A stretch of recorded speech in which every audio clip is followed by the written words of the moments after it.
నమస్తే, welcome to I dream. నేను లక్ష్మి దుర్గా. మరికొన్ని నెలల్లోనే ఏపీలో ఎలక్షన్స్ జరగబోతున్న నేపథ్యంలో అన్ని పార్టీలు కూడా దానికి తగ్గట్టుగా సమాయత్తమవుతున్నాయి. మరోవైపు పార్టీలోకి అంటే ఎవరికి వారు పార్టీలో చేరికలు త్వరగా ఉండబోతున్నాయి, అంటే భారీ సంఖ్యలో ఉండబోతున్నాయంటూ కొంతమంది మాట్లాడుతున్న పరిస్థితి. ఈ విషయంలో మనం చూసుకుంటే గనక ఆహ్, టీడీపీకి సంబంధించి అచ్చెన్నాయుడు కొన్ని కామెంట్స్ చేశారు. త్వరలో వైసీపీ నుంచి భారీగా నేతలు బయటకు రాబోతున్నారు, తమకు ఫోన్లు చేస్తున్నారని ఆయన చెప్తున్నారు. మరోవైపు భీమవరం జనసేనలోని జనసేనకు సంబంధించిన వార్డ్ మెంబర్స్ కొంతమంది వైసీపీలో చేరారు. సో అసలు ఏం జరుగుతోంది? ఏ పార్టీలోంచి ఏ పార్టీలోకి ఎవరు వెళ్ళబోతున్నారు? ఎలక్షన్స్ దగ్గరకొస్తున్న నేపథ్యంలో ఈ పార్టీ మార్పులనేవి కొంత కీలకంగా మారిన పరిస్థితులు. సో ప్రస్తుత అంశాలపై మనతో మాట్లాడడానికి ప్రముఖ రాజకీయ విశ్లేషకులు పురుషోత్తం రెడ్డి గారు ఉన్నారు. మాట్లాడదాం. సార్ నమస్తే సార్. నమస్తే లక్ష్మి గారు. సార్, కొద్ది రోజుల్లో ఎలక్షన్స్ జరగబోతున్నాయి, కొద్ది నెలల్లో ఆంధ్రప్రదేశ్‌లో. సో ఇప్పుడు జనసేన నుంచి కొంతమంది కీలక నేతలు, ముఖ్యంగా అది కూడా భీమవరంలో ఎమ్మెల్యే సమక్షంలో వైసీపీలోకి వెళ్ళడం జరిగింది. మరోవైపేమో టీడీపీ రాష్ట్ర అధ్యక్షుడు అచ్చెన్నాయుడు గారు వైసీపీ నుంచి కీలక నేతలు తమతో టచ్ లో ఉన్నారని, ఫోన్లు చేస్తున్నారని, పార్టీ మారడానికి వాళ్ళు సిద్ధంగా ఉన్నారంటూ ఆయన చెప్తున్నారు. సార్, ఎలక్షన్స్ దగ్గర పడుతున్న సమయంలో మరి ఇటువంటి చేరికలు, పార్టీ మార్పులు ఎంత మేరకు ప్రతికూల ప్రభావం చూపిస్తాయి సార్? సంక్రాంతి వరకు వైసీపీ నుంచి ఇంకొంతమంది రాజీనామా చేస్తారు. మన రామకృష్ణారెడ్డి గారు చేశారు, ఈ రోజు గాలి వీరభద్రరావు గారు చేశారు. ఎవరు చేస్తున్నారు? వీళ్ళందరూ ఈ ఎమ్మెల్యే సీట్లు ఆశించి ఎమ్మెల్యే సీటు పోగొట్టుకున్న వాళ్ళందరూ రాజీనామా చేస్తున్నారు. కొంతమంది అడ్జస్ట్ అయిపోతారు. మనకి ఇదే పార్టీ, జగన్ గారు మళ్ళీ వస్తే ఇంకో రూపంలో మమ్మల్ని అడ్జస్ట్ చేస్తారని నమ్మే వాళ్ళు ఇక్కడే ఉండి భవిష్యత్తు చూసుకున్న వాళ్ళు ఉంటారు. అది కుదరదులే అనుకునే వాళ్ళు వెళ్తారు. రామకృష్ణారెడ్డి గారు వెళ్ళారు, ఈ రోజు దాడి వీరభద్రరావు వెళ్ళారు. ఇట్లాంటి ఇంకొంతమంది కూడా, అంటే సంక్రాంతి లోపల ఎందుకు అంటున్నారంటే ఈ లోపల జగన్ గారు ఫైనలైజ్ చేసేట్టుగా ఉన్నాడు. ఫైనలైజ్ చేసేటప్పుడు తెలిసిపోతుంది కదా ఎవరికి సీట్ వస్తుంది, ఎవరికి సీట్ రాదని. సీట్ రాని వాళ్ళు ఇక్కడ వద్దనుకునే వాళ్ళు వెళ్ళిపోతారు.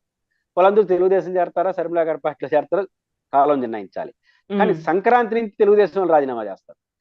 సంక్రాంతి తర్వాత తెలుగుదేశం స్టార్ట్ అవుతుంది పండగ.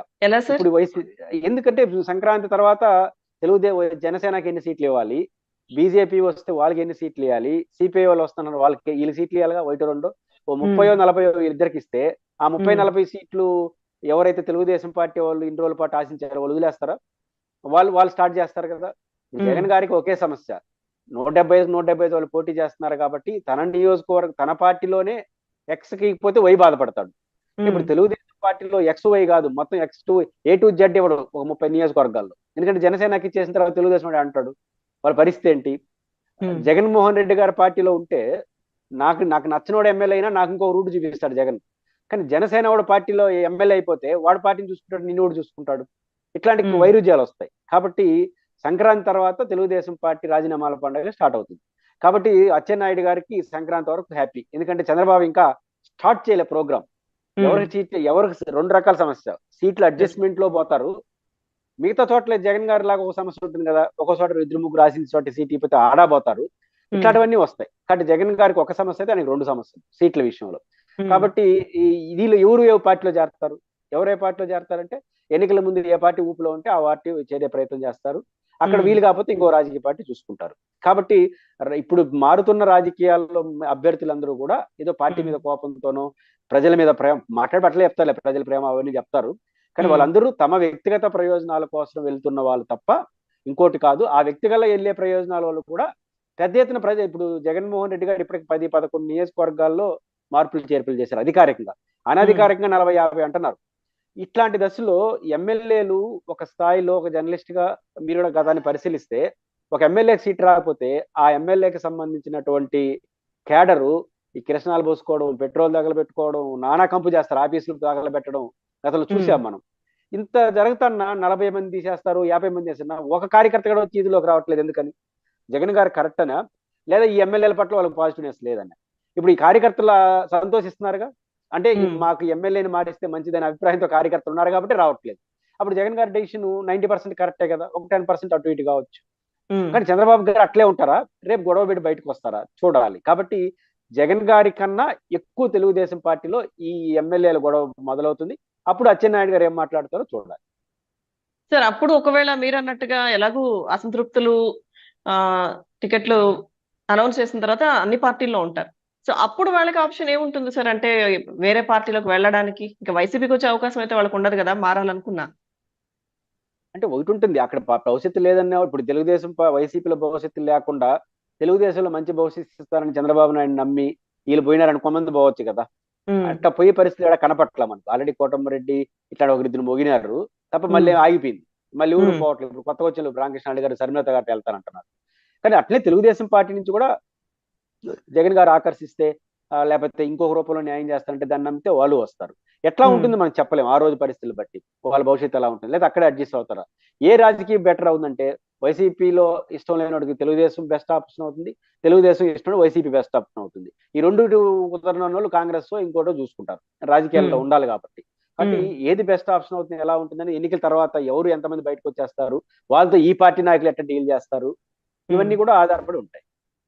ఓకే సార్, ఇప్పుడు అంటే ఎవరు ఏ పార్టీలో ఉంటారు, ఎవరు మారుతారు, టికెట్ల విషయం ఒక కొలిక్కి వచ్చే సమయానికి ఎంతమంది ఉంటారు అనేది అదొక చర్చ అయితే ఇప్పటివరకు మనం అది మాట్లాడుకున్నాం. ఇంకోవైపు ఏదైతే నారా భువనేశ్వర్ గారు స్టార్ట్ చేసిన నిజం గెలవాలి యాత్రతో కొద్ది రోజులు ఆవిడ జనాల్లోకి వెళ్ళారు. ఆ చంద్రబాబు అరెస్ట్ ని తట్టుకోలేక ఎవరైతే చనిపోయారని వాళ్ళు చెప్తున్నారో, సో వాళ్ళని పరామర్శించారు. ఇప్పుడు మళ్ళీ ఆ యాత్ర స్టార్ట్ చేయబోతున్నారు సార్. ఆ మూడున 3వ తారీఖు, 4వ తారీఖు, 5వ తారీఖు విశాఖ, అలాగే విజయనగరం, శ్రీకాకుళం వీటిలో ఆవిడ పర్యటించిపోయి మళ్ళీ వాళ్ళని పరామర్శించడం, వాళ్ళకి చెక్కులు ఇవ్వడం, ఇటు ఈ యాత్ర మళ్ళీ మొదలు కాబోతుంది. ఏం సార్, ఏం చెప్పాలనుకుంటున్నారు మళ్ళీ మరోసారి యాత్ర ద్వారా వచ్చి? ఇప్పుడు ఏ పేరు పెడతారో తెలియదు. నిజం గెలవాలని పోతారా చంద్రబాబు గెలవాలని పోతుందా నాకు తెలియదు ఆమె.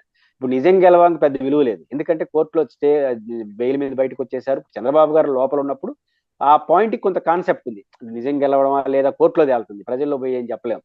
కానీ చంద్రబాబు గారు జైల్లో ఉన్నారు కాబట్టి న్యాయం గెలవాలి నిజం గెలవడం ట్యాగ్ లైన్ కొంచెం దగ్గరగా ఉంటుంది. అయితే ఆమె దాన్ని కంటిన్యూ చేయలేదు. మళ్ళీ కారణాలు ఏమైనా ఇందులో చంద్రబాబు గారు బయట వచ్చేసారు. చంద్రబాబు గారు అరెస్ట్ చుట్టూ ఇంకా ఆయనే మాట్లాడుతున్నాడు ఈదుల్లోకి వచ్చి. ఇంక మళ్ళీ భార్య గారు దా పేరుతో పోవాల్సిన అవసరం లేదు. అదే భువనేశ్వరి గారుగా ఎన్టీఆర్ గారు కూతురుగా ఆమెకు గౌరవం ఉంటుంది. ఎన్టీఆర్ గారి కూతురుగా ఆ పార్టీ శ్రేణులందు ఆమెను యాక్సెప్ట్ చేస్తారు.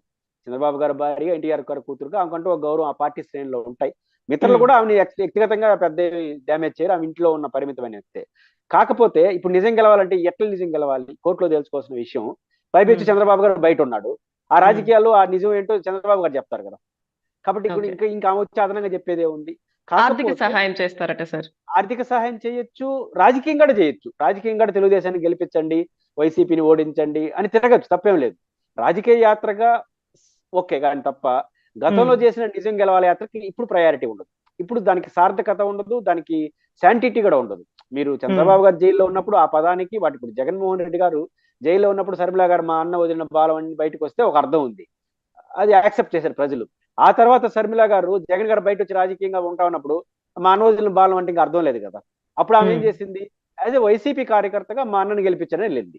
ఇప్పుడు కూడా భువనేశ్వర్ గారు నారా చంద్రబాబు నాయుడు గారు భార్యగా, రామారావు గారు కూతురుగా, చంద్రబాబు తెలుగుదేశాన్ని అభిమానించే వాళ్ళకి ఎస్ మన పార్టీ గెలవాలి, వైసీపీని ఓడించండి అని రాజకీయ పోరాటం చేస్తే ఆ మేరకు ఆ పార్టీకి అది ప్రయోజనమే కదా. పెద్ద లీడర్గా ఆ పార్టీ వస్తే వింటారు వినేవాళ్ళు. కాబట్టి రాజకీయ పోరాటానికి రాజకీయ యాత్రకి ఆమెకు వాల్యూ ఉంటుంది తప్ప నిజం గెలవాలనే దానికి ఇంకా ప్రయారిటీ లేదు. నిజం గెలవాలని దాని చుట్టూ ఆమె ఎక్కువ మాట్లాడితే నష్టం కూడా. ఎందుకు నష్టం, ఇప్పుడు చంద్రబాబు గారు దాంట్లో ఆరోపణలు ఎదుర్కొంటున్నారు, ఆయనే బయట ఉన్నాడు. లోపల ఉంటే ఆయన తరపున ఆయన వాయిస్ గా మీరు వినిపిస్తారు. ఇప్పుడు ఆయన వచ్చి బయట మాట్లాడుతూ ఉన్నప్పుడు ఆయన చెప్పుకుంటాడు కదా, మధ్యలో భార్య వచ్చి మా ఆయన తప్పు చేయలేదంటే మన ఆయనే బయట ఉన్నాడు కదా, ఆల్రెడీ ఆయన చెప్పుకుంటాడు. కాబట్టి నిజం గెలవాలి, చంద్రబాబు గారి కేసుల చుట్టూ ఆ చుట్టూ భువనేశ్వర్ గారు మాట్లాడినా బ్రాహ్మణ్ గారు మాట్లాడినా పెద్ద ప్రయోజనం ఉండదు. పైపెచ్చు ఏంటి ఇది అనుకుంటారు జనం, అసహనంగా చూస్తారు. రాజకీయంగా తెలుగుదేశాన్ని గెలిపించండి అనే ఒక యాక్టివిటీ చేస్తే ఆ పార్టీకి ఉన్న అసెట్ ఆ పార్టీకి ఉంటుంది. ఓకే, సో ఇప్పుడు రాజకీయం లేదంటే నష్టపరిహారం ఇవ్వాలి వాళ్ళకి, ఇవ్వాలి అనుకుంటే ఇవ్వచ్చు, కానీ ఈ పేరు ఇప్పుడు కరెక్ట్ కాదంటారు. ఈ పేరు కరెక్ట్ కాదు. కేసుల గురించి ఆమె మాట్లాడితే ఏదో చంద్రబాబు నాయుడు గారిని మాట్లాడొద్దని కోర్టు చెప్పింది కాబట్టి ఆమెతో మాట్లాడించారు అనుకుంటారు. కాబట్టి దానివల్ల ప్రయోజనమే ఉంది. కాబట్టి ఆమె రాజకీయ యాక్టివిటీ చేసుకోవచ్చు, అదే తెలుగుదేశం పార్టీ లీడర్ గా, రామారావు గారు కూతురుగా, చంద్రబాబు గారు భార్యగా, తప్పేం లేదు. ఆ పార్టీ కూడా యాక్సెప్ట్ చేస్తుంది లీడర్ కాబట్టి, మన పర్సనాలిటీ కాబట్టి. కానీ కేసుల చుట్టూ గతంలో ఏదైతే నిజంగా ఉందో ఆ మాటకి ఈ రోజు శాంటిటీ లేదు, వాల్యూ కూడా లేదు. ప్రజలు దాన్ని మర్చిపోయారు. ఏదైనా ఉంటే చంద్రబాబు గారు ఆ సంగతి చూసుకుంటాడు. Thank you sir, thank you so much.